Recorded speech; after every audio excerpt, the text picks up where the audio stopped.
Qui se passait-il vraiment après la mort d'un pape? Pourquoi certaines rumeurs parlaient-elles des lingots d'or dans ce cercueil? Et qu'a vraiment dit le pape François à propos de son propre enterrement? Restez avec nous, car la vérité pourrait bien vous surprendre.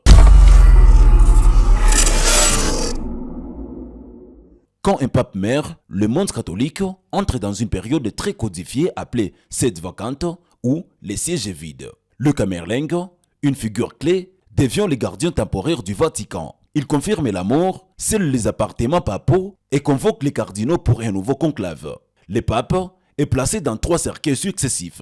Un premier en Cypre, un second en plomb et un dernier en chêne. Mais c'est ici que les rumeurs commencent.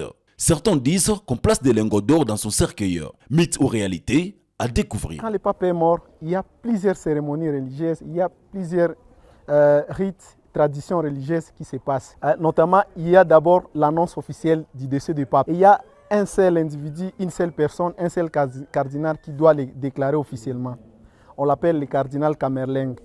Pour annoncer le décès du pape, il vient là où le pape est mort, il prend un petit marteau, il frappe au niveau de la tête à l'appelant dans son nom de baptême.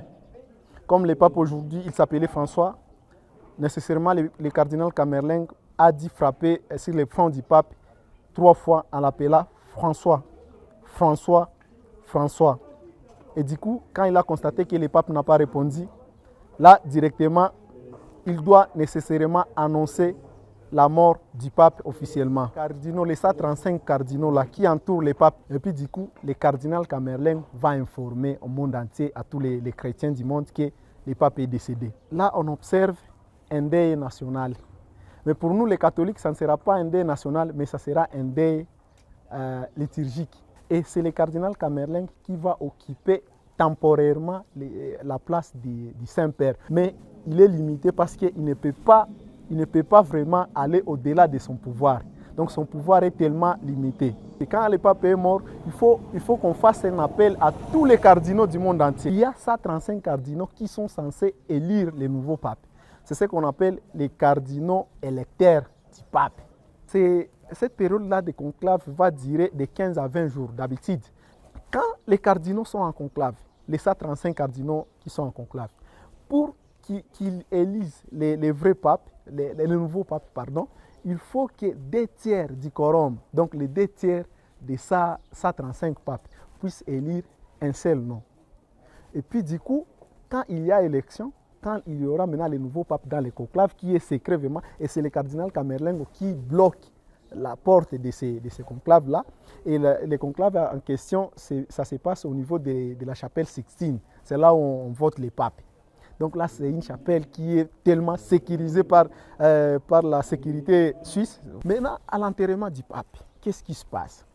Les papes, selon les rumeurs, parce qu'il y a beaucoup de rumeurs, des désinformations qui circulent partout, que non, on enterre les papes avec des lingots d'or, des cuivres, des plombes et consorts.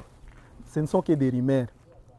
Le pape n'est pas enterré par des lingots d'or. Non, non, c'est faux et archi faux.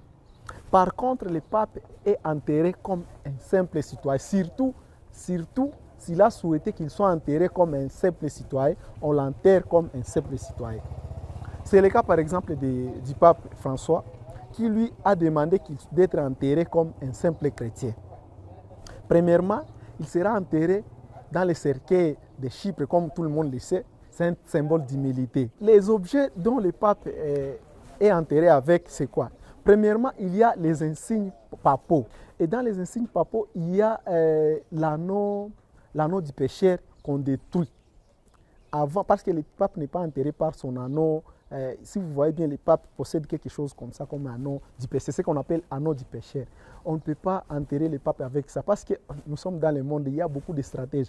Ils peuvent aller déterrer le corps des papes et récupérer l'anneau du pécheur pour falsifier certains documents. Tout est possible. C'est pour cela que le cardinal Camerlingue récupère maintenant l'anneau du pécheur et on détruit ça. Pour éviter, ça ne veut pas dire qu'on ne veut pas que ça existe ou que ça ne puisse pas être gardé dans les archives du Vatican. Non, non. C'est pour éviter qu'il n'y ait plus de falsification des documents. Parce que les papes signent des documents, plusieurs documents. Alors quand on détruit l'anneau du pécheur, donc on fait disparaître toutes les traces possibles et on évite la falsification de certains documents. Premièrement, il est enterré par les palliums, qui est cette étole-là qui porte au niveau de ses épaules. Deuxièmement, il est enterré par ses insignes papaux. Donc les trucs là qui désignent que celui-ci c'est un pape, il doit être enterré avec. Et à la fin, il est enterré par ce qu'on appelle le rogito. Rogito, c'est un document qui résume toute la vie pontificale d'un pape. La mort d'un pape, c'est un moment de deuil, mais aussi des traditions, des mystères et parfois des fantasmes. Entre vérité historique et légende, il est essentiel de comprendre ce qui révèle de la foi et ce qui appartient aux rumeurs.